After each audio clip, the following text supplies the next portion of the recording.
నాని గారు ఇప్పుడు కొత్తగా వైసీపీ ప్రభుత్వం వాళ్ళు రెడ్ బుక్ కాదు ఇప్పుడు డిజిటల్ బుక్ అని ఒకటి తీసుకొచ్చారు కదా, ఏం సార్ దాని మీద? రెడ్ బుక్ అయితే పేపర్ చినిగిపోదు, చించితే చినిగిపోదు. హ్మ్.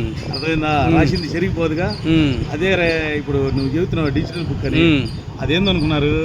మనం ఏ రోజు రాసింది ఆ రోజు చెరిపేసుకుని కొత్తగా రాసుకుంటా ఉంటాం. జగన్మోహన్ రెడ్డి మరి తెలీదో తెలిసి నాకు అర్థం కాల. సినిమా చూపిస్తాను అన్నాడు. ఏ సినిమా చూపిస్తాడు ఆయన? చూపించారు కదా జనమంతా సినిమాలు, పెద్ద సినిమా చూపించారుగా. 151 తీసుకొచ్చి 11కి, ఇంకంతకంటే ఏ సినిమా చూపిస్తారు? దాని డైలీ మానిటరింగ్ కూడా చేస్తానంటున్నాడు. ఆ డిజిటల్ బుక్ అదే చెబుతున్నా, డైలీ మానిటరింగ్ చేసే రోజు తర్వాత చెరిపేసుకుని రాసుకోవటమే డిజిటల్ బుక్ అంటే. డిజిటల్ బుక్ అంటే ఏ రోజు తర్వాత చెరిపేసుకుని రాసుకోవటమే. ఏమన్నా నువ్వు కావాలంటే ఇప్పుడు కంప్యూటర్లో చెరిపేసి రాసుకోవా, అదే డిజిటల్ బుక్. రెడ్ బుక్ అంటే చెరిపేసి రాసుకోవడానికి పనికిరాదు. అందుకనే నేను చెబుతున్నా, జగన్మోహన్ రెడ్డి తెలియ చెబుతున్నాడో నాకు అర్థం కాదు.